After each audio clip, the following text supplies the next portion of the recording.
ಈಗ ಗೊತ್ತಾಗಿಲ್ಲ. ನಾನಿದ್ದೇನೆ ಮಾವ, ಅವನ ಕಪಾಲಕ ಇದ್ರೆ ಅಮ್ಮ ನಿಮ್ಮ ಮಗ ಅಲ್ಲ, ಪಾರ್ಥ ಕುಮಾರ ಅಲ್ಲ, ಅವ ಕೂಡಿದ್ರೆ ನನ್ನ ಮುಂದೆ ಬರ್ತೀನಿ. ನೋಡಿ ಅಮ್ಮ, ಈ ಬದಿ ಹೊಡಿಬೇಡಿ, ಜಾರಿ ಬಿದ್ದದ್ದು ನೋವು ಆಗ ಓಡಿ ಬರುವ ಜಾರಿ ಇದ್ದದ್ದು. ಹೌದಾ? ಅದು ಗುಣ ಆಗ್ಲಿಲ್ಲ. ಅಮ್ಮ ಹೊಡಿ, ನಿನಗೆ ನಿನ್ನ ಮಾವನಿಗೆ ಹೊಡಿಲಿಕ್ಕೆ ನನ್ನನ್ನು ಸ್ಪರ್ಶ ಮಾಡಿದ್ರೆ ಜಾಗ್ರತೆ. ಗುಂಡಗೆ ಇದ್ದಿ ಮಗ, ಮತ್ತೆ ನಿನ್ನ ಹಾಗ ಅದೇ ಈ ಸಲ ಏನು ಮಗ, ಈ ಸಲ ವೇಗ ಕಡಿಮೆ. ಗುಂಡಗೆ ಆಗಿದ್ದಾನೆ.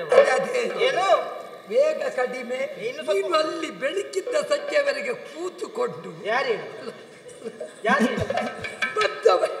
ಅಲ್ವಾ? ಯಾವುದು ನೀನೇನಂತ ನಿನ್ಗೆ ಗೊತ್ತಿಲ್ವಾ? ನಿನಗೆ ಗೊತ್ತಿಲ್ವಾ? ನಿನಗೂ ಗೊತ್ತಿಲ್ವಾ? ನೀನು ಏನು ನಾನು ಏನು ನಿನಗೆ? ನೀನು ಅಲಿಯ, ನೀನು ಏನು ನನಗೆ? ಹೇಳು. ನೀನು ಏನು ನನಗೆ? ಹೇಳು. ನೀನು ಹೇಳು. ಅಲ್ಲ, ನೀ ಹೇಳ್ಬೇಕು. ನೀನು ಮಾತಾಡಿದ್ ನೀನಲ್ವಾ? ಈಗ ಬಿಸಿ ನನಗೂ ಕೂಡ ಒಂದು ಆಸೆ ಇತ್ತು.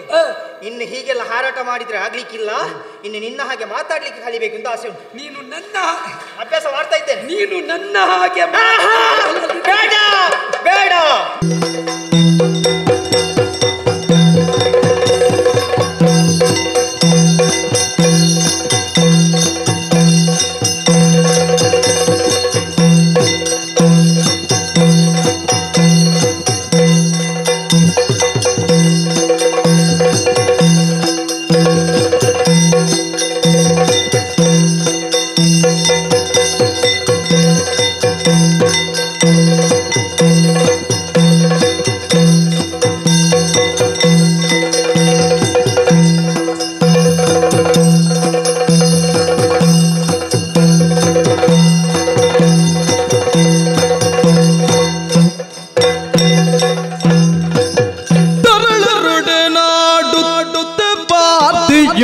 ಪುರದ ಬಾಗಿನ ಧ್ಯಾನದೊಳಗಿರಿ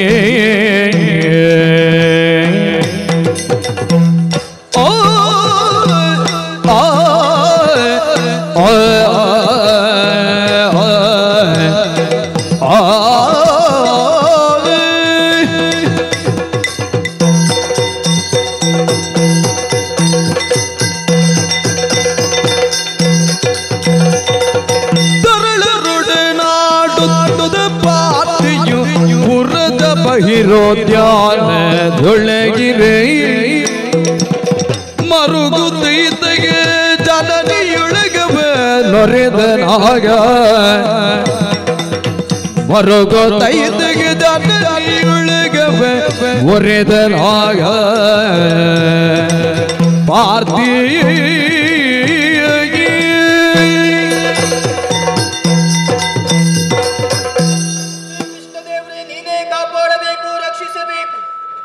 ಪ್ರಪಂಚದಲ್ಲಿ ಒಳ್ಳೆಯ ತಂದೆ ತಾಯಿಗಳಿಗೆ ಮಕ್ಕಳಾಗಿ ಹುಟ್ಟಬೇಕಾದರೆ ಪೂರ್ವ ಜನ್ಮದ ಪುಣ್ಯ ವಿಶೇಷತೆ ಬೇಕಂತೆ.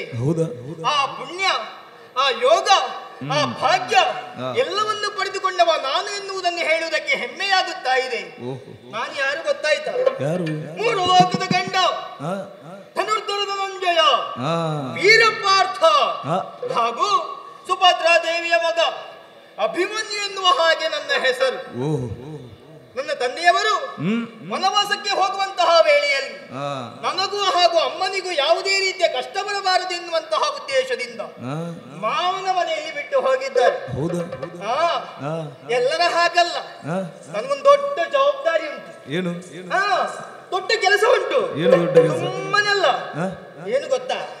ಬೆಳಿಗ್ಗೆ 7 ಸರಿ ಹೊಟ್ಟೆ ತುಂಬಿಸಿ ಆಟವಾಡುವುದಕ್ಕೆ ಹೋಗುದು, ಮತ್ತೆ ಬರುವುದು, ತಿನ್ನುವುದು, ಆಟವಾಡುವುದು, ಮಲಗುವುದು. ಇದು ದೊಡ್ಡ ಕೆಲಸ. ಇದು ದೊಡ್ಡ ಕೆಲಸ. ನೋಡಿದ್ದೀರಾ? ನನ್ನ ಗೆಳೆಯರೆಲ್ಲ ಆಟವಾಡುತ್ತಾ ಇದ್ದಾರೆ. ಅವರ ಕಣ್ಣನ್ನು ತಪ್ಪಿಸಿ ಎಲ್ಲ ಓಡಿ ಬಂದೆ. ಯಾಕೆ? ಏನು?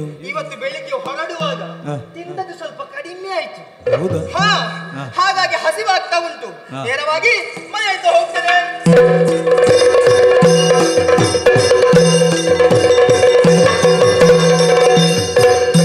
ಅಮ್ಮ, ಸ್ಪಂದಿಸಿಕೊಳ್ಳುತ್ತಾ ಇದ್ದೀನಿ ತಾಯಿ. ಅಮ್ಮ, ಏನು ಮಗನೇ? ಏನಮ್ಮ ಇದು?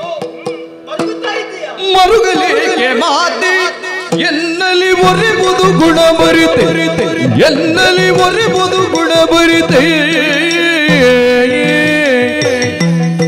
ಅಮ್ಮ ಅಮ್ಮ ಅಮ್ಮ ಓ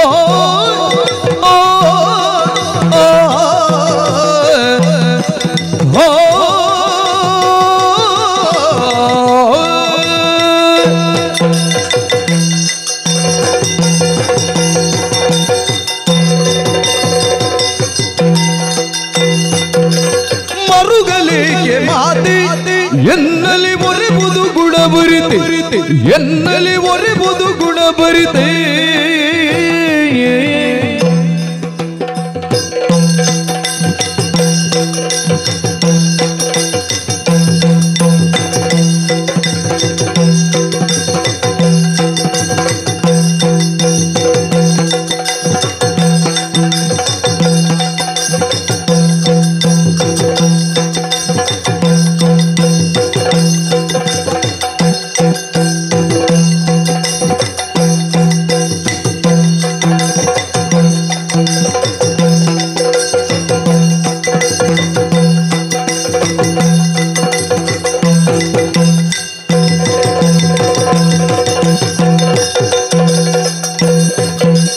ತರಳ ನಾನಿರುತ್ತಿರೆ ಕೊರಗುವುದೇತಗೆ ತರಳ ನಿಮ್ಮ ತರಳ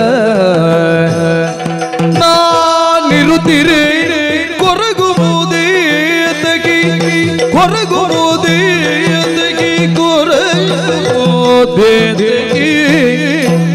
ಪರಿಗರಿಸುವೆ ತವ ಕೊರತೆಗಳಿಲ್ಲವಾ ಪರಿಗರಿಸುವೆ ತವ ಕೊರತೆಗಳಿಲ್ಲವಾ ತರಳ ನಾನಿರುತ್ತಿರೆ ಕೊರಗುವುದೇತಗೆ ಪರಿಗರಿಸುವೆ ತವ ಕೊರತೆಗಳಿಲ್ಲವ ಮರುಗಲಿಗೆ ಮಾತೆ ಎನ್ನಲಿ ಒರೆಬುದು ಗುಣ ಭರಿತೆ ಎನ್ನಲಿ ಒರೆಬುದು ಗುಣ ಭರಿತೆ ಅಮ್ಮ ಅಮ್ಮ ಅಮ್ಮ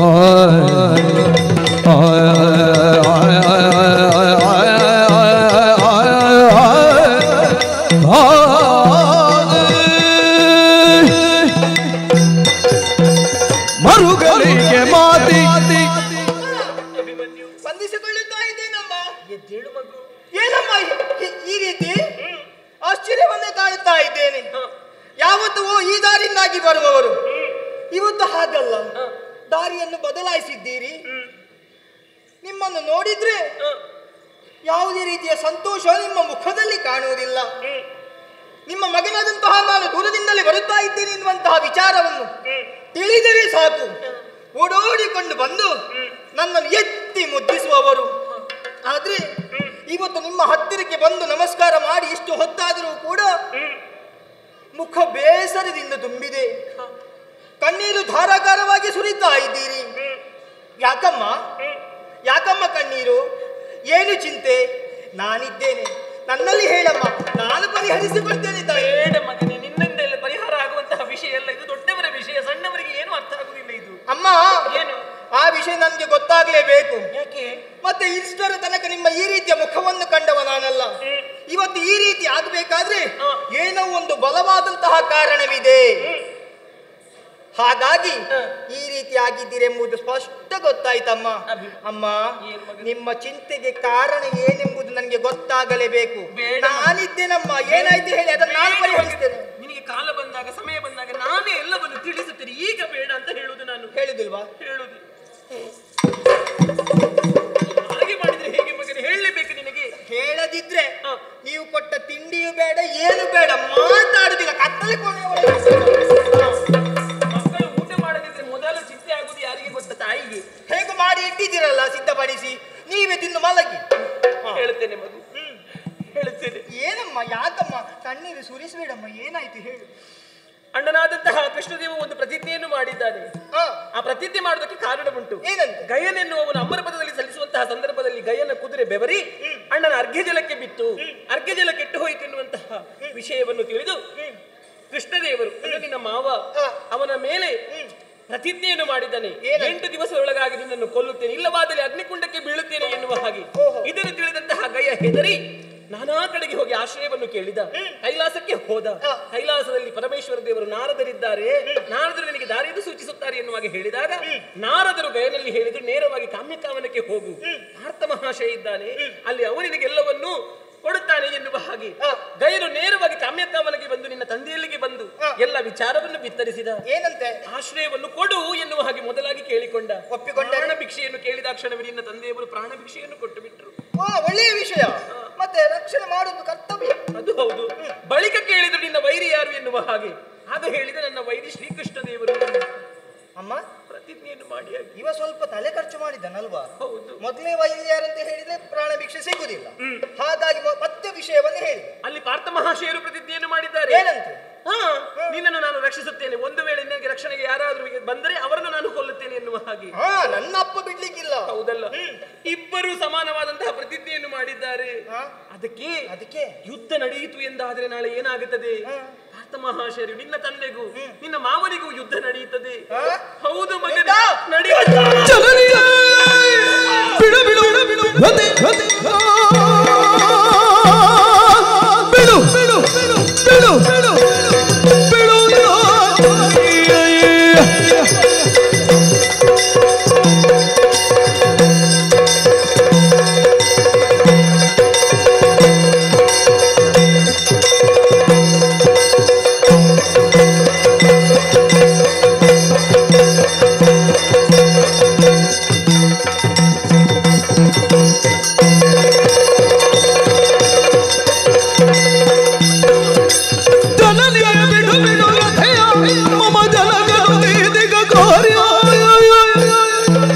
ಸಲಮತಾತ್ರಿಯ ಗುಣಕ್ಕೆ ಮನದುಳು ಮರುಗುವುದೇಕೆ?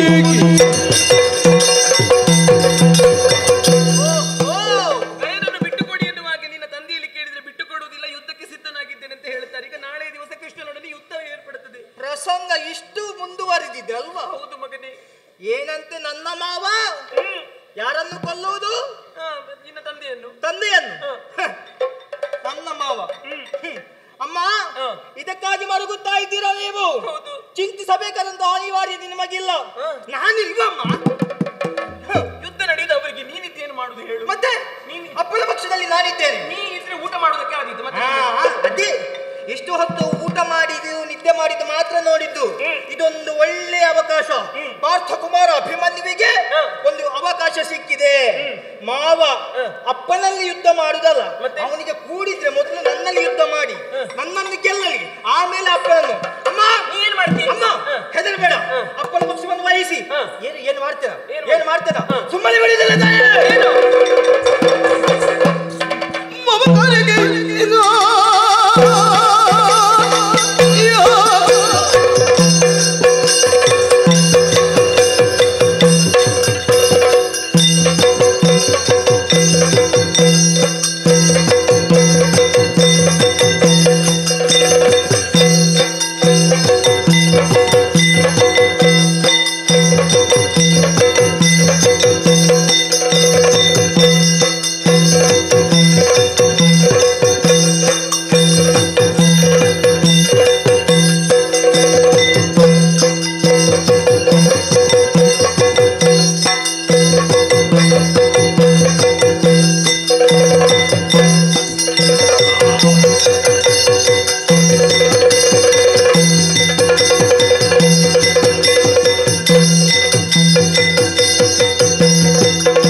ಮಾವ ಅಂತ ಇಲ್ಲ, ಮತ್ತೆ ಅದನ್ನು ರದ್ದುಪಡಿಸಿದ್ದೇನೆ. ಅದ್ಯಾಕೆ ಹಾಗೆ? ನನಗೆ ನಾಚಿಕೆ ಆಗ್ತದೆ. ಮಾವನನ್ನು ಮಾವ ಅಂತ ಕರೆದು ಮತ್ತೆ ಇನ್ನೇನು ಕರಿತೀನಿ ನೀನು? ಇನ್ನು ಹಾಗೆ ಕರೆಯುವುದಿಲ್ಲ. ಇಷ್ಟರ ತನಕ ಅವನ ಮೇಲೆ ಒಂದು ಗೌರವ ಇತ್ತು, ಅಭಿಮಾನ ಇತ್ತು, ಅದನ್ನು ರದ್ದುಪಡಿಸಿದ್ದೇನೆ. ಮತ್ತೆ ಇನ್ನು ಮುಂದೆ ಇಲ್ಲದಿದ್ರೆ ಹೋಗಿ ಹೋಗಿ ನನ್ನ ಅಪ್ಪ ಅವನಿಗೆ ಏನಾಗ್ಬೇಕು ಅಲ್ವಾ? ಭಾವನಿಗೆ ಭಾವನ ಬಲ ಇರಬೇಕು.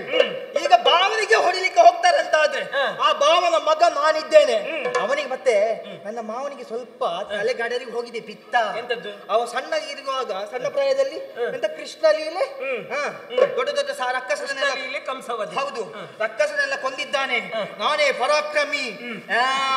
ತಲೆಗಡರಿ ಹೋಗಿದೆ.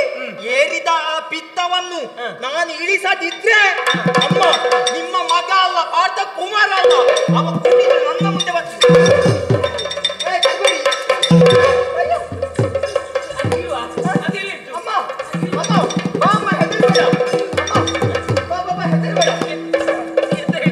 ಅವರು ತಂದು ಕೊಟ್ಟರೆ ಯಾರಲ್ಲಿ ಹೇಗೆ ಮಾತಾಡಬೇಕು, ಮಕ್ಕಳು ಹೇಗಿರ್ಬೇಕು ಹಾಗೆ ಇರಬೇಕು. ಮಕ್ಕಳ ಹಾಗೆ ಮಾತಾಡೋದಲ್ಲ. ಯಾಕೆ ನಾನು ಏನು ಮಾತಾಡಿದೆ ನಿನಗೆ?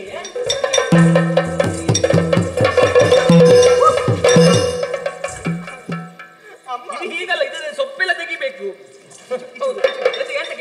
ಎಂತಕ್ಕೆ ಕೊಡುದು ನಿಮ್ಗೆ ಸ್ವಲ್ಪ ಕಷ್ಟ. ಯಾಕೆ ನಾನು ಸ್ವಲ್ಪ ನೀನು ಬಾಯಿ ಸೊಪ್ಪು ತೆಗಿಲಿಲ್ಲ, ಅದೊಡ್ಡ ಸಂಗತಿ ಅಲ್ಲ. ಅಲ್ಲ ಸೊಪ್ಪೆ ಇರುದು ಅದು ಬೇಡಮ್ಮ. ಅಲ್ಲ ಇಲ್ಲಿ ಬಂತ ಆ ಕೈಯ ಪೆಟ್ಟಿಗಿಂತ ಇದೇ ಆಗ್ಬೋದು. ಯಾಕೆ ಗೊತ್ತಾ? ಒಂದು ಕೈಯ ಪೆಟ್ಟು, ಮತ್ತೊಂದು ಈ ಮುಳ್ಳಿನ ಬಳೆಯ ಪೆಟ್ಟು. ನೋಡಿ ಅದಕ್ಕೆ ಹೇಳಿದ ಮಕ್ಕಳಿಗೆ ಹೊಡಿಬಾರ್ದು ಅಂತ. ಬೀಳ್ತದೆ ನೋಡಿ ಅಮ್ಮ, ಈ ಬದಿ ಹೊಡಿಬೇಡಿ. ಜಾರಿ ಬಿದ್ದದು ನೋವು ಆಗ ಓಡಿ ಬರುವಾಗ ಜಾರಿ ಇದ್ದದ್ದು. ಹೌದಾ? ಅದು ಗುಣ ಆಗ್ಲಿಲ್ಲ ಅಮ್ಮ. ಹೊಡಿ ನಿನಗೆ ನಿನ್ನ ಮಾವನಿಗೆ ಹೊಡಿಲಿಕ್ಕೆ ಸುಮ್ಮನೆ ಇರ್ಬೇಕು ನೀನು. ಅಮ್ಮ ಬಾಯಿ ಮುಚ್ಚಿ ಕುಳಿತುಬೇಕು. ನಾನೀಗ ಅಣ್ಣನಲ್ಲಿಗೆ ಹೋಗುದಿಲ್ಲ. ಆಗ ನಿಮ್ಮ ಮುಖವನ್ನು ನೋಡುವ ನನಗೆ ಬೇಸರ ಆಗ್ತಿತ್ತಮ್ಮ. ಈಗ ನೋಡಿ ನಿಮ್ಗೆ ಕಣ್ಣೆಲ್ಲ ಕೆಂಪಾಯ್ತು. ಮತ್ತೆ ಕೆಂಪಾಗದೆ ಮಗನ ಮೇಲೆ ಯಾಕಮ್ಮ ಕೋಪ? ಮಗನ ಮೇಲೆ ಕೋಪ ಅಲ್ಲ, ನಿನ್ನ ಮಾತಿನ ಮೇಲೆ ಕೋಪ. ನಿಮ್ಗೆ ಸಂತೋಷ ಆಗ್ಬೇಕು. ಯಾಕೆ? ಗಂಡನ ಪಕ್ಷವನ್ನು ವಹಿಸಿ. ಗಂಡ ಮಾತ್ರ ಅಲ್ಲ, ನನ್ನ ಮಗ ಕೂಡ ಈಗ ಶಕ್ತಿವಂತ. ಈಗ ಗೊತ್ತಾಗಿ ನಾನಿದ್ದೇನೆ. ಮಾವ ಅವನ ಕಪಾಲ ನಾಲ್ಕು ಸೀಳಿ ಹಾಕಿದ್ರು. ನಾನೀಗ ಹೋಗುದು ನಿನ್ನ ಮಾವನಲ್ಲಿಗೆ. ನೀವು ಅಮ್ಮ ನೀವು ಸುಮ್ಮನೆ ಇರ್ಬೇಕೀಗ. ಒಂದು ಮಾತು, ಎಂತದ್ದು? ನೀವು ಎಷ್ಟು ಬೇಕಾದ್ರೂ ಹೊಡೆಯಿರಿ. ಆದ್ರೆ ಈ ಕಾಡು ಪ್ರದೇಶದಲ್ಲಿ ಎಲ್ಲರೂ ನಗುವ ಹಾಗೆ ಹೊಡಿಬಾರ್ದು. ಮತ್ತೆ ಹೇಗೆ? ಮತ್ತೆ ಮತ್ತು ಒಂದು ಉಪಾಯ ಉಂಟು. ಎಂತದ್ದು? ಹೊಡೀರಿ, ನೋವು ಆಗ್ಬಾರ್ದು. ಮತ್ತೆ ಹೊಡೀರಿ ಅಂತ ಹೇಳ್ತಿ, ನೋವಾಗಬಾರ್ದು. ನೀವು ನೋವಾಗದಾಗೆ ಹೇಗೆ ಹೊಡಿಯುವುದಪ್ಪ ನಿನಗೆ? ಆಗುದಿಲ್ವಾ? ಅದಾಗುದಿಲ್ಲ. ಅಮ್ಮ ಈಗ ನಾನೀಗ ಹೊರಟದ್ದು ಮಾವನಲ್ಲಿಗೆ. ನಿನ್ನ ದೂರ ಕೃಷ್ಣ ನೀನ್ ಎಲ್ಲಿಗೆ ಬರುದು? ಮಾವನಲ್ಲಿಗೆ. ಯಾಕೆ ಮಾವನಲ್ಲಿಗೆ ನೀನ್ ಯಾಕೆ ಬರುದು? ನನಗೆ ಕೆಲಸ ಇರುವುದು, ನಿನಗೆ ಕೆಲಸ ಇಲ್ಲ. ಅವ ಯಾವ ರೀತಿ ಯುದ್ಧದ ಸಿದ್ಧತೆಯಲ್ಲಿದ್ದಾನೆ ಅದನ್ನೊಂದು ನೋಡ್ಬೇಕು. ಅವನ ಚಂದವನ್ನು ನೀ ಅಂತ ನೋಡು. ಅವನ ಮೆರವಣಿಗೆ ಹೇಗೆ ಉಂಟು ನೀ ಅಂತ ನೋಡುದು. ನೀನು ಬರ್ಲಿಕ್ಕಿಲ್ಲ. ನೀನು ಇಲ್ಲಿ ಕುಳಿತು, ನೀನು ಇಲ್ಲಿ ಅದು ಮಕ್ಕಳ ಜೊತೆ ಆಟ ಆಡು. ನೀನೆಲ್ಲ ಬರ್ಲಿಕ್ಕಿಲ್ಲ. ಬಂದ್ರೆ ಜಾಗ್ರತೆ. ಅಮ್ಮ ಕರ್ಕೊಂಡು ಹೋಗುದಿಲ್ವಾ? ಕರ್ಕೊಂಡು ಹೋಗುದಿಲ್ಲ. ಆಯ್ತು ಆಯ್ತು, ಅಲ್ಲಿ ಮಾಡಿಟ್ಟಿದ್ದೀರಲ್ಲ ಅದನ್ನು ನೀವೇ ನನಗೆ ಏನು ಬೇಡ. ಉಪವಾಸ ನಿಮ್ಮಲ್ಲಿ ಒಂದು ಬರಬೇಕು. ಆದ್ರೆ ಒಂದು ಶಬ್ದ ಮಾತಾಡಬಾರ್ದು. ಅಲ್ಲಿ ಬಾಯಿ ಮುಚ್ಚಿ ಕುಳಿತುಕೊಳ್ಬೇಕು. ನಿನ್ನ ಕೈಗೆ ಬಾಯಿ ಇಡು. ಆದ್ರೆ ಒಂದು ನಿನ್ನ ಬಾಯಿಗೆ ಕೈ ಇಡು. ಆಯ್ತು. ಆದ್ರೆ ಒಂದುಂಟು, ಯಾವ ಕಾರಣಕ್ಕೂ ಅವ ತಪ್ಪಿ ಕೂಡ ನನ್ನ ವಿಷಯಕ್ಕೆ ಬಂದ್ರೆ ಮಾತ್ರ ಉಂಟಲ್ಲ. ನಿನ್ನ ವಿಷಯಕ್ಕೆಲ್ಲ ಎಂತಕ್ಕೆ ಬರ್ತಾರೆ ಹೇಳು? ಅದು ಸ್ವಲ್ಪ ಒಳಗಿಂದೊಳಗೆ ಬಾಯಿ ಮುಚ್ಚು. ಹಾಗೇ ಬರಬೇಕು. ಅಲ್ಲಿ ತುಟಿ ಬಿಚ್ಚಬಾರ್ದು.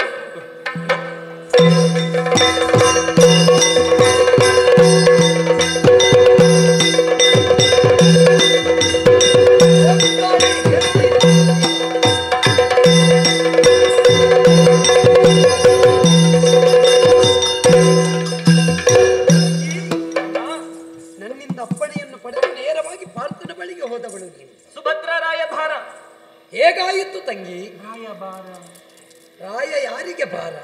ಇಲ್ಲ, ನಿನ್ನ ಮಾತಿಗೆ ಬರುವುದಿಲ್ಲ ಅಂತ, ಬಗ್ಗುವುದಿಲ್ಲ ಅಂತ ಹೇಳಿದ್ದಾರೆ. ಗಯನನ್ನು ಬಿಟ್ಟು ಕೊಡುವುದಿಲ್ಲ ಬಂತೆ. ಹೇಳಿಲ್ವೇ ಕುರುರಾಯ ಪರಿಹಾಸ್ಯ ಮಾಡದ ತೆರದಲ್ಲಿ? ನೀ ಹೇಳಿದ ಒಂದೊಂದು ವಾಕ್ಯವನ್ನು ಬಿಡಿಸಿ ಬಿಡಿಸಿ ಹೇಳಿದೆ ನಾನು.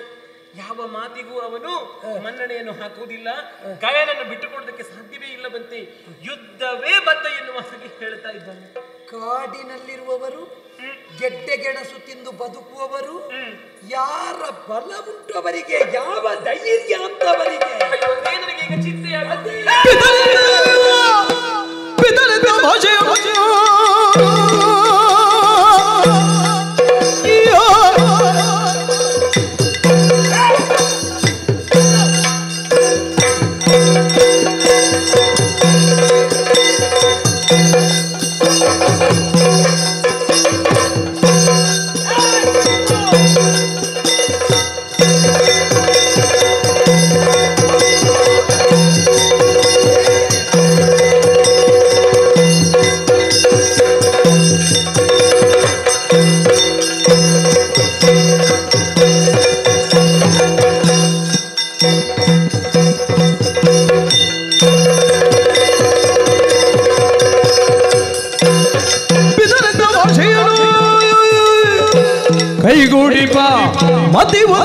ಭಕ್ತನಿಗೇನು ಇದು ಹೇಳು ಚಂದ್ರವಂತದಿ ಬುಟ್ಟಿಗೆ ದೀಪದಿ ಗುಪ್ಪಿಸೇನು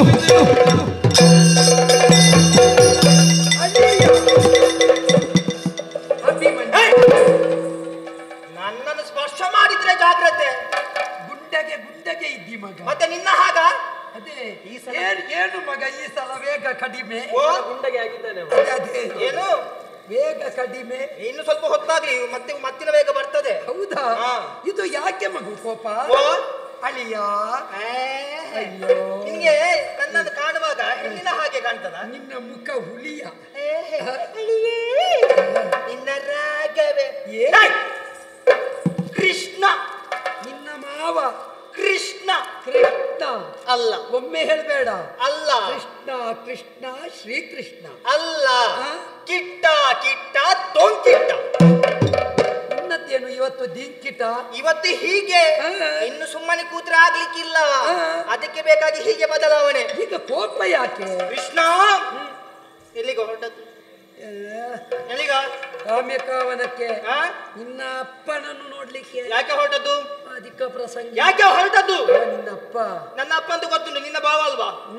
ಹೇಗೆ ಮಗ ಒಟ್ಟಿಗೆ ಹೋಗೋಣ? ಯಾರು? ಪೆಟ್ಟಿಗೆ. ನೀನು ನಿನ್ನನ್ನು ಹೋಗ್ಲಿಕ್ಕೆ ಬಿಟ್ರಿ ಅಲ್ವಾ ಹೋಗೋದು? ಏನು ಮಾಡ್ತಿ? ಈಗ ನಾನು ನನ್ನ ಕೆಲವು ಪ್ರಶ್ನೆ ಉಂಟು, ಚುಟುಕಾಗಿ ಉತ್ತರ ಕೊಡ್ಬೇಕು. ಮತ್ತೆ ಹೆಚ್ಚು ಹೊತ್ತು ಮಾತಾಡ್ಲಿಕ್ಕಿಲ್ಲ. ನಿನ್ನ ಪ್ರಶ್ನೆ ಅಷ್ಟು ತಾಳ್ಮೆಯೂ ನನಗಿಲ್ಲ. ಸಿದ್ಧಿ ಎನ್ನುವುದು ನಖದಿಂದ ಶಿಖರವರೆಗೆ ಹೇಳ್ತಾ ಉಂಟು. ನಿನ್ನ ಪ್ರಶ್ನೆ ಉದ್ದ ಇಲ್ಲಲ್ಲ? ಇಲ್ಲ ಇಲ್ಲ, ಒಂದೇ ವಾಕ್ಯ. ಸರಿ.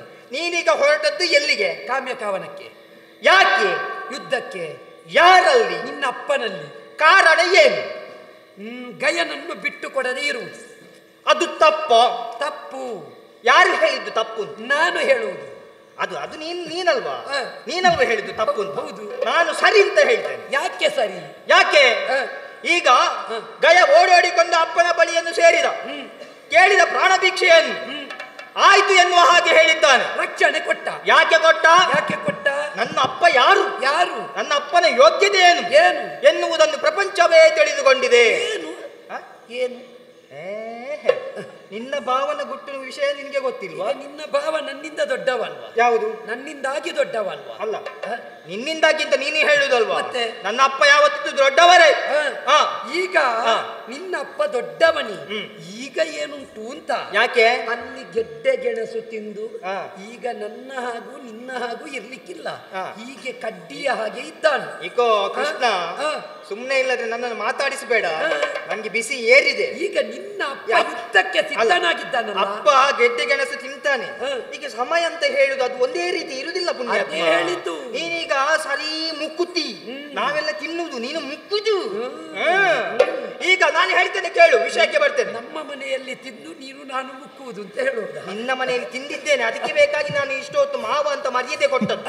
ಆಗ ಮರ್ಯಾದೆಯನ್ನು ಉಳಿಸುವಂತ ಯೋಗ್ಯತೆ ನೀನು ಕಳೆದುಕೊಂಡಿದ್ದಿ. ಯಾಕೆ? ಇಲ್ಲದಿದ್ರೆ ನನ್ನಪ್ಪ ಮಾಡಿದ್ದು ತಪ್ಪಲ್ಲ. ಯಾಕಲ್ಲ? ನನ್ನಪ್ಪ ಮಾಡಿದ್ದು ಸರಿಯೇ.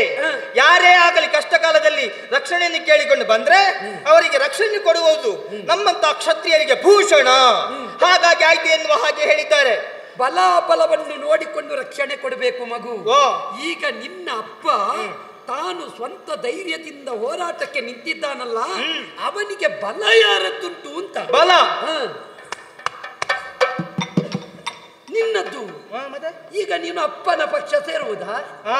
ಈಗ ನೀವು ಅಪ್ಪ ಮಗ ಒಟ್ಟಿಗೆ ಸೇರಿ ಪಕ್ಷ ಕಟ್ಟುವುದು. ಏ ಮಾವ, ನೀನು ಅಪ್ಪನಲ್ಲಿ ಯುದ್ಧ ಮಾಡುದಲ್ವೇನೋ, ಮತ್ತೆ ಕೂಡಿದಿನ ನನ್ನಲ್ಲಿ ಯುದ್ಧ ಮಾಡು. ನಿನ್ಗೆ ಎಂತ ಇವರಿ ಪಾಪ ಹುಡುಗ ಕೂಡುದಿಲ್ಲ, ಮಲಗುದಿ ಬಿಟ್ರೆ ಬೇರೆ ಏನು ಗೊತ್ತಿಲ್ಲ ಅಂತ ಭಾವಿಸಿದ್ದಿ. ನನ್ನ ಪರಾಕ್ರಮ ಯುದ್ಧ ತೋರಿಸ್ತೇನೆ. ನೀನು ಎಂತದ್ದು ಮಾಡುದು? ಮಾವ ಅಂತ ನೋಡಿದ್ದಿಲ್ಲ ನೀನು ಅಲ್ಲಿ ಬೆಳಕಿದ್ದ ಸಂಜೆವರೆಗೆ ಕೂತುಕೊಂಡು ಯಾರು ಬದ್ದವ ಅಲ್ವಾ? ಯಾವುದನ್ನ? ಯಾವುದು? ಊಟವನ್ನು ಕೂಡಿದ್ರೆ ಗೆಳೆಯರ ಜೊತೆಯಲ್ಲಿ ಕುಳಿತುಕೊಂಡು ಆಟ. ನಿಂಗೆ ಊಟ ಕೂಟ ಪಾಠ ಆಟ ಇಷ್ಟು ಮಾಡುವುದು ನೀನು. ಈಗ ನೀನು ನನಗೆ ಹೊಡೆಯುತ್ತೇನೆ ಅಂತ ಹೇಳ್ತೀನಿ. ಈಗ ಅದನ್ನೇ ಇಟ್ಟುಕೊಳ್ಳೋಣ. ಈಗ ನಿನ್ಗೆ ಕಂಡದ್ದು ಹೇಗೆ? ನಾನು ಸುಮ್ಮನೆ ಕೂತ ಹಾಗೆ ಕಂಡದ್ದಲ್ವಾ? ಮತ್ತೆ ಅದು ನೀನು ಬರುವಾಗ ನಾಟಕ ಅಷ್ಟೇ. ನಮ್ಮ ಪ್ರಸಂಗ ಬೇರೆ ಬೇರೆ ನಡೀತದೆ ಅಲ್ಲಿ. ಗೊತ್ತಾಗಿದೆ ಯಾವ ರೀತಿ ನಿನಗಿಂತ ನೀನು ಸಣ್ಣ ಪ್ರಾಯದಲ್ಲಿ ಆಡಿದಕ್ಕಿಂತ ಹೆಚ್ಚು ನಾನು ಆಡ್ತೇನೆ. ಈಗ ನೀನು ಗೂಟ ಹಾಕುತ್ತಿದ್ದ ನಮ್ಮದೇನಿದ್ರು ಕೂಡ ಆಟ. ಯಾಕೆ? ಊಟಕ್ಕೆ ನೀನಿದ್ದಿ ಅಲ್ವಾ? ಏನಿದ್ದರೂ ದೂರ ನಿಲ್ಲ. ಈಗ ನೀನು ನನಗೆ ಹೊಡೆಯುತ್ತೇನೆ, ನಾನು ನಿನಗೆ ಏನಾಗಬೇಕು? ಅರ್ಜುನ ಏನಾಗಬೇಕು ನಿನಗೆ? ನೋಡು, ನೀನು ಹೇಳು, ನನ್ಗೆ ಗೊತ್ತಿಲ್ಲ. ನೀನು ಹೇಳು. ಅಲ್ಲ, ನನ್ಗೆ ಗೊತ್ತಿಲ್ಲ, ನೀನು ಹೇಳು. ನಿನಗೆ ಅರ್ಜುನ ಏನು? ನನ್ಗೆ ಅಪ್ಪ. ನಾನು ಏನು? ನೀನೇನಂತ ನಿನ್ಗೆ ಗೊತ್ತಿಲ್ವಾ? ನಿನಗೆ ಗೊತ್ತಿಲ್ವಾ? ನಿನಗೂ ಗೊತ್ತಿಲ್ವಾ? ನೀನು ಏನು? ನಾನು ಏನು ನಿನಗೆ? ನೀನು ಅಲಿಯ. ನೀನು ಏನು ನನಗೆ? ಹೇಳು. ನೀನು ಏನು ನನಗೆ? ಹೇಳು. ಹೇಳು, ನೀನು ಹೇಳು. ಅಲ್ಲ, ನೀ ಹೇಳ್ಬೇಕು. ನೀನು ಮಾತಾಡಿದ್ ನೀನಲ್ವಾ? ಈಗ ಬಿಸಿ ಹಂಗೆ ಈಗ ಮಗನೇ, ನಾನು ಮಾವ ಎನ್ನುವ ಪ್ರಜ್ಞೆ ಬೇಡುವ. ಮಾವನ ಹಾಗೆ ಇರ್ಬೇಕು. ಮಾವ ಅಧಿಕ ಪ್ರಸಂಗ ಮಾಡುದಲ್ಲ. ಈಗ ಮಾವ ಅಂತ ನಾನು ಎಷ್ಟು ಹೊತ್ತು ಸಲುಗೆಯಿಂದ ಮಾತಾಡಿದ್ದು. ಯಾಕೆ? ಕೊಟ್ಟ ಅನ್ನವನ್ನು ತಿಂದಿದ್ದೇನೆ, ಅದರ ಒಂದು ಋಣ ನನ್ನ ಮೇಲೆ ಉಂಟು. ಅಷ್ಟು ಉಂಟು ಅಂತಾದ್ರೆ ಮಾವನಿಗೆ ಹೊಡೆದ್ರೆ ಪಾಪ ಬರ್ತದೆ ಎನ್ನುವ ಪ್ರಜ್ಞೆ ಇಲ್ವಾ ನಿನಗೆ? ಯಾರಿಗೆ? ನಿನಗೆ. ಏ ಪಾಪಿ, ಏ ಪಾಪಿ, ಅಲಿಯ, ದೊಡ್ಡ ಪಾಪಿ ನೀನು. ಅಲಿಯ, ಪಾಪಿ ನೀನು. ಅದೇ ನೀನು ಪಾಪ ಬರ್ತದೆ. ಈ ಪಾಪಿ ಮಾವನ ಪಾಪಿ ಅಲಿಯ. ಅಲ್ಲ, ನಿನಗೆ ಹೊಡೆದ್ರೆ ನನಗೆ ಪಾಪ ಬರ್ತದೆ. ಪಾಪ ಬರುವುದಿಲ್ಲ ಎನ್ನುವಂತ ಧೈರ್ಯ ನನಗುಂಟು. ಯಾಕೆ? ಹಾಗೆ ಪಾಪ ಬರುದಿದ್ರೆ ನಿನ್ಗೆ ಎಷ್ಟು ಪಾಪ ಬರ್ಬೇಕಿತ್ತು. ಹೌದೇ? ಅಂದ್ರೆ ಏನು ನೀನು ಮಾಡಿದ್ದು ಗೊತ್ತಿಲ್ಲ ಅಂತ ಭಾವಿಸಿದ್ದೆ. ಏನಾಯಿತು? ಏನು ಮಾಡಿದ್ದಿ ನೀನು ಅವತ್ತು?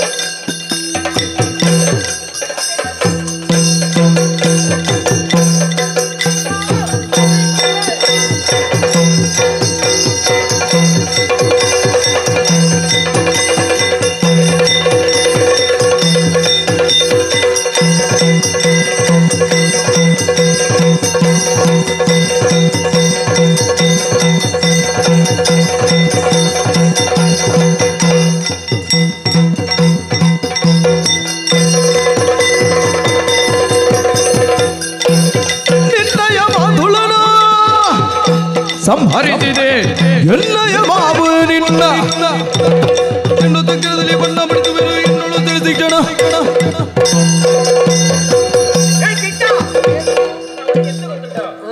ಹೊರಗಿಂದ ಧೈರ್ಯ ಉಂಟು, ಒಳಗಿಂದ ಸ್ವಲ್ಪ ಹೆದರಿಕೆ ಉಂಟು ಅಷ್ಟೇ. ಅದೇ ಈ ಸಲ ಧೈರ್ಯದಲ್ಲಿ ಮಾತಾಡು ಕಂದ. ನಾನು ಮಾತಾಡಬೇಕಿದ್ರೆ ನೀನು ಮಾತಾಡೋದಕ್ಕೆ ಅವಕಾಶ ಕೊಡ್ಬೇಕು. ನನಗೆ ಮಾತಾಡು ಅಂತ ಹೇಳಿ ನೀನೇ 22 222 ಮಾತಾಡಿದ. ನೀನು ಮಾತಾಡುವ ಹಾಗೆ ಮಾತಾಡದಿದ್ರೆ ನಾ ಏನು ಮಾಡುವುದು? ನನಗೂ ಕೂಡ ಒಂದು ಆಸೆ ಇತ್ತು. ಇನ್ನು ಹೀಗೆಲ್ಲ ಹಾರಾಟ ಮಾಡಿದ್ರೆ ಆಗ್ಲಿಕ್ಕಿಲ್ಲ, ಇನ್ನು ನಿನ್ನ ಹಾಗೆ ಮಾತಾಡ್ಲಿಕ್ಕೆ ಕಲಿಬೇಕು ಅಂತ ಆಸೆ ಉಂಟು. ನೀನು ನನ್ನ ಅಭ್ಯಾಸ ಮಾಡ್ತಾ ಇದ್ದೇನೆ. ನೀನು ನನ್ನ ಹಾಗೆ ಬೇಡ, ನಿನ್ನ ಹಾಗೆ ಬೇಡ, ನಿನ್ನ ಹಾಗೆ ಬೇಡ. ನೀನು ಕೇಳು, ನೀನು ನನ್ನ ಹಾಗೆ ಮಾತಾಡ್ಲಿಕ್ಕೆ ಕಲಿತ್ರೆ ನೀನು ಒಂದು ಕಾಲಲ್ಲಿ ಹಾರಿದ್ರೂ ಸಾಕಾಗುತ್ತದೆ. ಯಾವುದು? ಯುದ್ಧದಲ್ಲಿ. ಮಾತಾಡ್ತೇನೆ, ಆದ್ರೆ ನಿನ್ನ ಹಾಗಲ್ಲ. ನಿನಗೆ ಎದುರಾಗಿ ಮಾತಾಡುವಷ್ಟು ಸಂಪಾದನೆ ಮಾಡ್ತೇನೆ ಖಂಡಿತ. ಸರಿ, ನನ್ನ ಅಪ್ಪನ ಹಾಗೆ ಅಪ್ಪ ಎಷ್ಟು ಮಾತಾಡ್ತಾರೆ ಅಯ್ಯೋ, ನಿಮ್ಮ ಅಪ್ಪನ ಹಾಗೆ ಮಾತಾಡು. ಈಗ ಬೇಡ, ಹೊಡಿದ್ರೆ ಪಾಪ ಬರ್ತದೆ ಅಂತ. ಪಾಪ ಬರುದಿದ್ರೆ ನನಗಿಂತ ಮೊದಲು ನಿಂಗೆ ತುಂಬಾ ಪಾಪ ಬರಬೇಕಿತ್ತು. ಹೇಗೆ? ನಿನ್ನ ಹಣೆ ಬರಹ ನಮ್ಮ ಯೋಗ್ಯತೆ ಈ ಮಟ್ಟಕ್ಕೆ ಮುಟ್ಟಿದೆಯಲ್ಲ. ಮತ್ತೆ ಮುಟ್ಟದೆ ಹುಟ್ಟಿ 3 ಶುಕ್ರವಾರ ಕಳೆಯಲಿಲ್ಲ. ಅದು ಸುಳ್ಳು. 3 ಶುಕ್ರವಾರ ಅಲ್ಲ, 3 ಶುಕ್ರವಾರ ಮತ್ತೆ ನೋಡು, ಕಲಿಯಿಲ್ವ ಮಾತಾಡ್ಲಿಕ್ಕೆ? ಮುಂದೆ ನೀನು ಮಾತಾಡ್ಲಿಕ್ಕೆ ಕಲಿತಿದ್ದೇನೆ ಸ್ವಲ್ಪ ನೋಡು. ಈಗ ಏನು? ಈಗ ನಿನ್ನ ಹಣೆ ಬರಹ ನನಗೆ ಬಿಡು. ಆ ಪುಟ್ಟ ಮಗುವಲ್ಲಿ ಕೇಳಿದ್ರೆ ಹೇಳ್ತಾನೆ. ಏನು ಹೇಳ್ತದೆ? ನೀನು ಈ ಹಿಂದೆ ಗೋವುಗಳನ್ನು ಮೇಯಿಸಲಿಕ್ಕೆ ಹೋಗುವಂತಹ ವೇಳೆಯಲ್ಲಿ ಎಲ್ಲ ರಕ್ಕಸರು ಬಂದ್ರಂತೆ. ಶಕಟ, ದೇನುಕ ಮತ್ತೆ ಎಲ್ಲ ಇದ್ದವರು ಎಲ್ಲರನ್ನು ಕೊಂದಿದ್ದೆ ಕ್ಷಣ ಮಾತ್ರದಲ್ಲಿ. ಅಂತೂ ಇಂತೂ ಕೊನೆಗೆ ನಿನ್ನ ಮೆರವಣಿಗೆ ಹೋದೆಲ್ಲಿಗೆ? ಕಂಸವಧೆಗೆ ಅಲ್ವಾ? ಅಲ್ಲಿ ನಿನ್ನ ಮಾವ ಮಧುರ ಮಹೀಂದ್ರ ಪಟ್ಟಬಲ್ಲ ಕಂಸ, ಅಧಿಕ ಪ್ರಸಂಗಿ ಸೋದರ ಮಾವ. ನಿಮ್ಗೆ ಸ್ವಲ್ಪ ಆದ್ರೂ ಕರುಣೆ ಉಂಟಾ? ಹಿರಿಯರ ಮೇಲೆ ಒಂದು ಭಕ್ತಿ ಉಂಟಾ? ಗೌರವ ಉಂಟಾ? ಅದರ ಅರ್ಥವೇ ಗೊತ್ತಿಲ್ಲ ನಿನಗೆ. ಅದಕ್ಕಿಂತ ಮುಂಚೆ ಅವನಿಗೆ ಉಂಟಾ ಅಂತ ಕೇಳು. ಏನೇ ಇರ್ಲಿ, ಅವರು ದೊಡ್ಡವರು ಮಾಡಿದ್ದು ಸರಿ. ಅವ ನಾಡಿನ ಅಧಿಕಾರಿ. ಈಗ ಅವ ಸುಮ್ಮನೆ ನಿನ್ನ ಮೇಲೆ ವೈರತ್ವ ಸಾಧಿಸಿದಲ್ಲ. ಅವನಿಗೆ ಈ ಹಿಂದೆ ಅಶರೀರವಾಣಿಯಾಗಿದೆ ಅಂತೆ. ನನ್ನ ಸಾವು ಹಾಗೆ ಹೀಗೆ.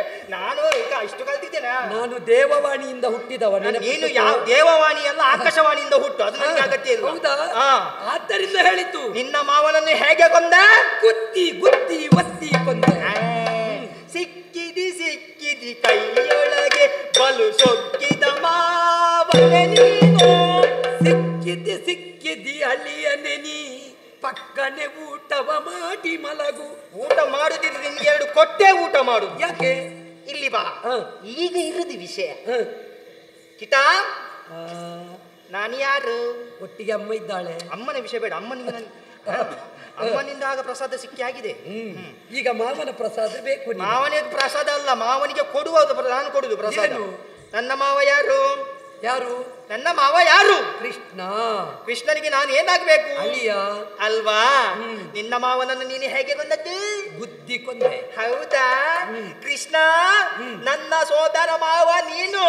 ನಿನ್ನನ್ನು ಬುದ್ಧಿ ಅಲ್ಲ, ಈಗ ಈ ಸಣ್ಣ ಕೈಯಿಂದ ತೆಗೆದು ಬಡಿದುಂಟಲ್ಲ, ಚೆಂಡನ್ನು ನೆಲಕ್ಕೆ ಅಪ್ಪಳಿಸಿ ಬಡಿದಿಲ್ಲ.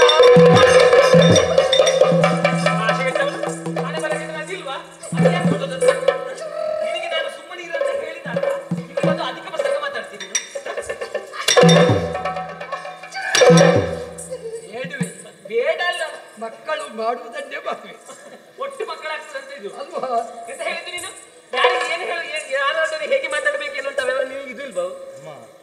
ಹೆದರಬೇಡಿ. ಎಂತದ್ದು? ನಾನಿದ್ದೇನೆ. ಎಂತ ಇದ್ದು? ಸುಮ್ಮನೆ ಅವನಿಗೆ ಏನು ಕೂಡುದಿಲ್ಲ, ಮಾತಾಡುದು ಅಷ್ಟೇ. ಮತ್ತೆ ಕೆಲಸ ಮಾಡ್ಲಿಕ್ಕೆ ಆಗುದಿಲ್ಲ ಅವನಿಗೆ. ಮತ್ತೆ ನಿನಗೀಗ ಕೆಲಸ ಮಾಡ್ಲಿಕ್ಕೆ ಆಗ್ತದ? ನಾನು ಇನ್ನು ಮಾಡ್ತೇನೆ. ಈಗ ನಾನು ಒಂದು ಕೊಟ್ಟರು ಉಂಟಲ್ವಾ, ಅಲ್ಲಿ ಕೆಳಗೆ ಹೋಗಿ ಬಿಡ್ತೇನೆ, ಮತ್ತೆ ಎದ್ದು ಬರಬೇಕಷ್ಟೇ. ನೀನು ಹೆದರಬೇಡಿ. ಅಪ್ಪನ ಪಕ್ಷ ನಿನಗೆ ಬಾಯಿ ಮುಚ್ಚಿ ಎಷ್ಟು ಹೊಡಿತೀರಮ್ಮ? ಬಾಯಿ ಮುಚ್ಚಿ ಕುಳಿತುಕೊಂತ ಹೇಳಿದ್ದಲ್ಲ ನಿನಗೆ. ನಾನು ಸುಮ್ಮನೆ ಕೂತಿದ್ದೆ. ನೀನು ಮಾಡಿದ್ದು ತಪ್ಪಾಯ್ತು, ನೀನು ಅವ್ರ ಮಾತಾಡಿದ್ದೇ ತಪ್ಪಾಯ್ತು. ನನಗೆ ಕ್ಷಮೆ ಕೇಳು. ಕೇಳು. ಹೇಳುವೆ. ಎಂತ ಬೇಡ, ಕ್ಷಮೆ ಕೇಳಬೇಕು. ಒಳಗೆ ಹೋಗು. ಕ್ಷಮೆ ಹೇಳದೆ ಹೋಗ್ಲಿಕ್ಕಿಲ್ಲ. ನೀನು ಕಾಲಿಗೆ ಬಿಡು. ಬಿಡು. ಹೇಗೆ? ಮಾಡಿದ್ದು ಸರ್ವ ಅಪರಾಧವಾಯಿತು ಎನ್ನುವ ಹಾಗೆ ಕಾಲಿಗೆ ಬಿಡು. ಯಾರೇ ಆಗಿ ನಾನೀಗ ಕ್ಷಮೆ ಕೇಳ್ತೇನೆ. ಯಾಕೆ ಗೊತ್ತಮ್ಮ? ಯಾಕೆ? ನನಗೆ ಬೇಕಾಗಿ ಅಲ್ಲ, ಮತ್ತೆ ಹೆತ್ತ ತಾಯಿಯ ನಿನ್ನ ಮಾತಿಗೆ ಬೇಕಾಗಿ. ಈ ಪ್ರಪಂಚದಲ್ಲಿ ಯಾವ ಮಕ್ಕಳು ಯಾರ ಮಾತನ್ನು ಕೇಳಿದ್ರೂ ತೊಂದರೆ ಇಲ್ಲ, ಅಮ್ಮನ ಮಾತನ್ನು ಕೇಳಬೇಕು. ನಿಮ್ಮ ಮಗ ನಾನು ಒಳ್ಳೆಯವಮ್ಮ. ನೀನ್ ನನಗೆ ಬೇಕಾಗಿ ಕೇಳುದು, ನಿನಗಾಗಿ ಕೇಳು ನೀನು. ಹೌದಾ? ಈಗ ಅಡ್ಡ ಬೀಳ್ಬೇಕಾ? ಸ್ವಲ್ಪ ದೂರ ನೀನು. ಹೇಗೆ? 2 ಕಾಲಿಗೆ ಬಿದ್ದು ಕ್ಷಮೆ ಕೇಳಬೇಕು. 2 ಕಾಲಿಗೆ ಬಿದ್ದು ನಿನಗೆ ನಮಸ್ಕಾರ ಮಾಡ್ಲಿಕ್ಕೆ ಹೇಳಿದ್ದು, ಮಣ್ಣು ಮುಕ್ಲಿಕ್ಕೆ ಹೇಳಿದ್ದಲ್ಲ. ನೀನು ಕೇಳು. ನೀವು ಅಡ್ಡ ಬೀಳ್ಲಿಕ್ಕೆ ನಾನೊಂದು ನಮಸ್ಕಾರ ಮಾಡ್ಲಿಕ್ಕೆ ಬರುವುದಿಲ್ಲ. ಈ ಸಂಸ್ಕಾರ ಇಲ್ಲದವುಗಳೆಲ್ಲ, ಒಂದಕ್ಕೂ ಸಂಸ್ಕಾರ ಇಲ್ಲ. ನಿಮ್ಮ ಮಗನಾಗಿ ಹಾಗಾಗ್ತೇನೆ ನಾನು. ಅಮ್ಮ ಮನಸ್ಸಿಲ್ಲಮ್ಮ, ಬೇಡ. ಸುಭದ್ರ ಏನಿತ್ತರೂ ಪಾರ್ಥನ ಮಗ. ಎಲ್ಲರ ಮುಂದೆ ನಾವು ಮರ್ಯಾದೆ ತೆಗೆಯಬಾರದು. ಕ್ಷಮೆ ಕೇಳ್ಬೇಕಲ್ಲ, ಕ್ಷಮೆ ಕೇಳ್ಬೇಕಲ್ಲ ದೇವ್ರೆ. ಎಂತದದ್ದು ನೀನು? ಎಂತ ಆಟ ಆಡ್ಲಿಕ್ಕೆ ಹೋಗುದು? ಕ್ಷಮೆ ಕೇಳಿ. ಎಂತ ಆಟ ಆಡ್ಲಿಕ್ಕೆ ಹೋಗುದು ನೀನು? ಕೃಷ್ಣ, ನನ್ನ ಸರ್ವ ಅಪರಾಧ ಆಯ್ತು ಎನ್ನುವ ಹಾಗೆ. ನಕ್ಕು. ಇಲ್ಲ ಅಮ್ಮ, ದೂಡ್ಬಿಡಿ ಅಮ್ಮ, ಅಪಾಯ. ಸರಿ ಹೋಗು. ಬೇಡ ಮಗು, ಹೋಗು. ಕೃಷ್ಣ ಕೃಷ್ಣ ಕೃಷ್ಣ, ನಮ್ಮ ಈ ಪ್ರಸಂಗ ಮುಗಿಯುವಲ್ಲಿವರೆಗೆ ವಿಶ್ರಾಂತಿ ಪಡೆ, ಹೋಗು. ನಾನು ಮಾಡಿದ್ದು ಸರ್ವತಾ ತಪ್ಪಾಯ್ತು ಎನ್ನುವ ಹಾಗೆ ಅಮ್ಮ ಹೇಳಿದ್ದಾರೆ. ಅಮ್ಮ ಹೇಳಿದಾರಲ್ಲ, ನೀನೇ ಕೇಳು ಕ್ಷಮೆ. ಅಮ್ಮ ಎಂತ ಹೇಳುದು? ಯಾಕೆ ಮದುವುದು? ಮತ್ತೆ ತಪ್ಪು ಅವನನ್ನು ಒಳಗೆ ಕರ್ಕೊಂಡು ಹೋಗು. ತಪ್ಪು ಮಾತಾಡಿದ್ರೆ ಉಂಟಲ್ಲ. ಹೋಗು ಮಗ, ನಿನಗೆ ಪೆಟ್ಟು ಬೇಡ, ಹೋಗು. ಹೋಗುದಿಲ್ಲ, ಹೋಗುದಿಲ್ಲ. ಬರುವಾಗ ನಿನ್ನಲ್ಲಿ ನೀನು ಹೇಳಿ ಬಂದದ? ಹೋಗುದಿಲ್ಲ. ಹೋಗುದಿಲ್ಲಲ್ಲ? ಬರುವಾಗ ನಿನ್ನಲ್ಲಿ ಹೇಳಿ ಬಂದದ? ಹೋದ ಆಯ್ತಾ? ನೀ ಹೋಗ್ತೀಲ್ವಾ? ನಿನಗೆ ಹೊಟ್ಟೆಗೆ ಏನು ಹಾಕಬಾರದು. ಹಾಕಿದೆ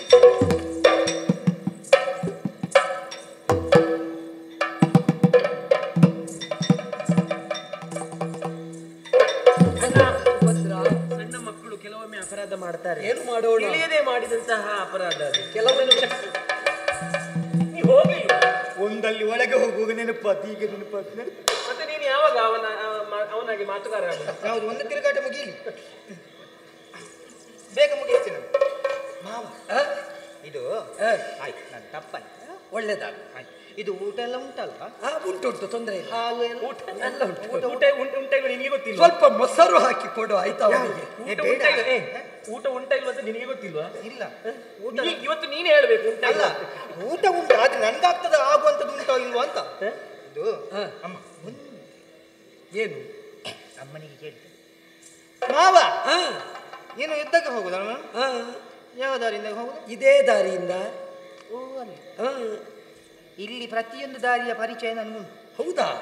ಅದು ದಾರಿಯಲ್ಲಿ ನಿನ್ನಷ್ಟು ಪರಿಚಯ ನನಗೆ ಮಾವ. ಈ ದಾರಿಯಿಂದಾಗಿ ನೀನು ಹೋಗುವವ, ನಿನಗಿಂತ ಮೊದಲು ನಾನು ಹೋಗ್ತೇನೆ. ಹೋಗು, ತೊಂದರೆ ಇಲ್ಲ. ಯಾಕೆಂತ ಕೇಳ. ಏನು ಪಾನಕದ ವ್ಯವಸ್ಥೆ ಮಾಡ್ತೀಯ? ಯಾಕೆ ಈಗ ನಿಮ್ಗೆ ಮಾತಾಡ್ಲಿಕ್ಕೆ ಗೊತ್ತಿಲ್ಲ ಅಂತ ಹೇಳಿ ಯಾಕೆ ಯಾಕೆ ಅದು ಬರ್ಬೇಕು. ಯಾಕೆ ಗೊತ್ತಾ? ಹೋಗುವಾಗ ಬರಿ ಕೈಯಲ್ಲಿ ಹೋಗುದಿಲ್ಲ, ಮತ್ತೆ ಒಂದಿಷ್ಟು ದೊಡ್ಡ ಬಂಡೆಕಲ್ಲನ್ನು ತಲೆಯ ಮೇಲೆ ಹೊತ್ತುಕೊಂಡು ಹೋಗ್ತೇನೆ. ಈ ಪ್ರಾಯದಲ್ಲಿ ಬಂಡೆ ಹೊರುವುದು ಬೇಡ ಮಗ, ಸ್ವಲ್ಪ ಮಂಡೆ ಹೊರು. ಹೊಡ್ತೇನೆ. ಹೋಗಿ ಅಲ್ಲಿ ದೂರದಲ್ಲಿ ಒಂದು ಎತ್ತರದ ಮರ ಕಾಣ್ತಾ ಉಂಟಲ್ವಾ, ಆ ಕಲ್ಲನ್ನು ಹೊತ್ತುಕೊಂಡು ಮರದ ಮೇಲೆ ಕುಳಿತುಕೊಂಡಿರ್ತೇನೆ. ಚಂದ ಕಂಡಿತು ಮಗ. ಯಾವ್ದು ಮರದ ಮೇಲೆ ಕೋತಿ ಕೂತಾಗೆ? ನಿನ್ನ ಮಾತಿನ ಒಳಾರ್ಥ ನನ್ಗೆ ಗೊತ್ತಾಗ್ತದೆ. ಈಗ ಕಲ್ಲನ್ನು ಹೊತ್ತುಕೊಂಡು ಕೂತ್ಕೊಳ್ತೇನೆ. ಯಾಕೆ ಯಾಕೆ ನೀನು ಅದೇ ದಾರಿಯಿಂದಾಗಿ ಬರುವಾಗ ನಿನ್ನ ತಲೆಗೆ ಹಾಕಿ ನೀನು